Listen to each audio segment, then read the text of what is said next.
하나님의 말씀은 누가복음 2장 24절 25절 두 절 말씀입니다.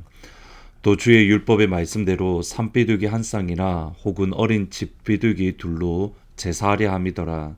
예루살렘에 시몬이라 하는 사람이 있으니 이 사람은 의롭고 경건하여 이스라엘의 위로를 기다리는 자라. 성령이 그 위에 계시더라. 이사야는 이미 하나님의 선지자로서 하나님의 말씀을 선포하던 하나님의 사람입니다. 그 가운데에 하나님의 영광을 경험했습니다. 그것이 이사야 6장의 말씀입니다. 이사야는 성전에 들어가는 그 순간 그의 영혼의 눈이 열렸고 보좌에 앉으신 영광의 하나님을 경험하고 만났습니다. 하나님 앞에 섰을 때에 그는 부정한 사람이다. 특별히 입술이 부정하다는 것을 깨달았습니다. 하나님의 말씀을 선포하는 선지자였지만 여전히 그의 입술은 거룩하신 하나님 앞에서는 부정할 수밖에 없음을 깨달았던 겁니다. 이것이 하나님이 진짜 만난 사람의 특징입니다. 하나님 앞에서 정결함이 없음을 알기에 겸손합니다. 낮은 자리에 서게 되는 겁니다. 하나님은 입술이 부정했던 이사야를 제단 숯불로 그를 정결하게 하며 동시에 한 말씀을 더해 주십니다. 내가 누구를 보내며 누가 나를 위하여 갈까? 아버지의 이 음성이 들었던 이사야는 내가 여기 있습니다. 나를 보내소서라고 고백을 합니다. 그리고 하나님께서 이사야를 보내시겠다라고 말씀을 하시며 그 다음 말씀이 사실 매우 의아합니다. 이사야가 하나님의 말씀을 선포하고 하나님의 나라를 증거하지만 정작 그 말씀을 들었던 이스라엘 백성들의 마음은 둔하게 되고 그들의 귀가 막히고 그리고 그들의 눈은 감기게 될 겁니다.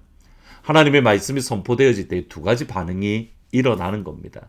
첫 번째는 회개하고 하나님께 돌아서는, 또 그의 마음이 하나님 앞에 겸비해지는 그러한 역사들이 일어납니다. 동시에 하나님의 말씀이 선포되어지면 마음이 완악해지고 마음이 오히려 하나님으로부터 더 멀어지는 그러한 현상들이 동시에 일어나는 겁니다. 이사야가 하나님의 말씀을 선포할 때에 분명히 이스라엘 백성들은 하나님으로부터 돌아서서 그들의 마음이 둔하게 됩니다. 근데 이것이 끝이 아닙니다. 마지막 결론이 사실은 중요합니다. 이사야 6장 13절을 보시면 그 중에 10분의 1이 아직 남아 있을지라도 이것도 황폐하게 될 것이나 밤나무와 상수리 나무가 배임을 당하여도 그 그루터기는 남아 있는 것 같이 거룩한 씨가 이 땅에 그루터기니라. 남아 있는 그루터기가 있다는 겁니다. 하나님을 멀리 떠나 황폐케 되고 또 영적으로 그들이 배임을 당하는 그 순간에도 하나님이 여전히 남겨두신 그루터기, 곧 남은 자가 있습니다. 하나님은 이들을 통해서 하나님의 나라를 세워갑니다. 이것을 남은 자 사상이다라고 표현을 합니다. 오늘 말씀을 보시면 바로 그 남은 자들을 보게 되는 겁니다. 예수님이 태어났던 당시에는 하나님으로부터 멀리 떠났던 시대입니다. 말라기 선지자 이후로부터 세례 요한까지 대략 400년의 시간 동안 하나님의 말씀이 임하지 않았고 그들 스스로 하나님의 말씀보다는 그들 살 길을 찾기에 바빴습니다. 하나님의 말씀을 인정하지 않았습니다. 그러한 시대 가운데에 여전히 하나님을 사랑하고 하나님의 말씀을 붙들고 하나님을 따라 살아가던 하나님의 사람이 있습니다. 먼저 예수님의 부모님이셨던 요셉과 마리아가 그렇습니다.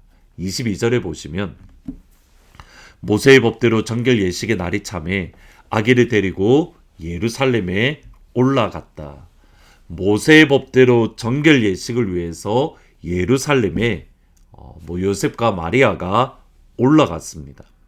이것이 놀라운 것은 모두 다 하나님의 말씀을 외면하던 그때에 8일 만에 세례받는 것이 특권이고 또는 8일 만에 세례받는 것이 오히려 자랑거리가 되었던 그때에 모든 사람들이 하지 않았기 때문입니다.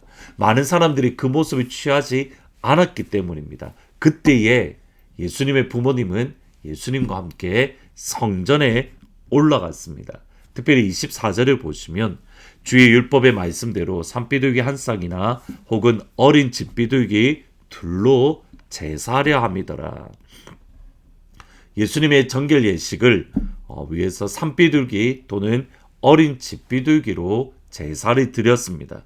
이것이 레위기 말씀으로 돌아가 보시면 산비둘기나 어린 집비둘기는 가난한 사람들, 정말 제사 드리기 힘들 정도로 제물을 드리는 것이 어려울 정도로 가난했던 사람들이 드리는 제물이었습니다. 일반적으로는 양을 정결 예식으로 제물을 드려야 합니다. 그 정도로 예수님의 부모님은 가난했다는 것을 뜻합니다. 가난해서 먹기 살기도 바쁜데 모두 다 그것을 외면하든 많은 이들이 외면하는 그때에 힘을 다해서 성전에 올라가서 말씀대로 지키고 말씀대로 살려고 충성을 다했다는 의미입니다. 두 번째로 시몬입니다. 25절부터 27절에 보시면 예루살렘에 시몬이라 하는 사람이 있으니 이 사람은 의롭고 경건하여 이스라엘의 위로를 기다리는 자라. 성령이 그 위에 계시더라. 그가 주의 그리스도를 보기 전에는 죽지 아니하리라 하리라 하는 성령의 지시를 받았더니 성령의 감동으로 성전에 들어가매 마침 부모가 율법의 관례대로 행하고자 하여 그 아기 예수를 데리고 오는지라. 시몬에 대해서 이렇게 말합니다. 의롭고 경건하여 이스라엘의 위로를 기다리는 사람. 그리고 성령 하나님의 인도하심에 따라 살아가던 성령의 사람입니다. 성령 하나님의 감동을 받아 마침 그 감동에 순종해서 성전에 들어갔니 그때에 예수님을 만났다. 그 정도로 성령 하나님 앞에 민감하게 반응하는 성령의 사람입니다. 마지막으로 아세지파의 안나라는 여선지자입니다. 37절에 보시면 과부가 되고 84세가 되었더라. 이 사람이 성전에 떠나지 아니하고 주야로 금식하며 기도함으로 섬기더니 마침 이때에 나와서 하나님께 감사하고 예루살렘의 속량을 바라는 모든 사람에게 그에 대하여 말하니라. 성전을 떠나지 아니하고 주야로 금식하며 기도함으로 섬겼다. 기도함으로 예배를 드렸다. 예수님의 부모님 시므온, 안나, 여러분 이 세 사람의 공통점은 모두 다 예배를 소중하게 여겼습니다. 예루살렘에 올라가서 예배드리는 하나님의 성전에 떠나지 아니하고 성전에 들어가서 예배드리기를 사모하던 사람들의 공통적인 특징입니다. 곧 남은 자의 특징은 예배자의 삶입니다. 하나님의 모든 가족들이 남은 자로서 하나님께서 남은 자로서 그 남은 자를 통해서 하나님의 나라를 이끌어가는 복된 은혜가 있기를 진심으로 축복합니다. 그리고 기억하셔야 됩니다. 남은 자의 특징은 하나님을 예배하는 예배자입니다. 기도하십니다.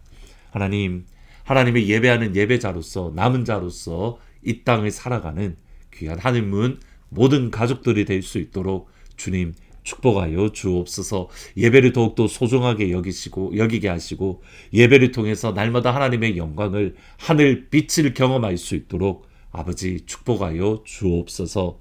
예수님이 서문자 권사님을 치료하십니다. 예수님이 안성조 형제를 치료합니다. 예수님이 은혜를 치유합니다. 예수님이 지영자매를 치유합니다. 예수님이 엔젤을 치유합니다. 예수님이 이건대 권사님을 치유합니다. 예수님이 백운주 집사님을 치유하십니다.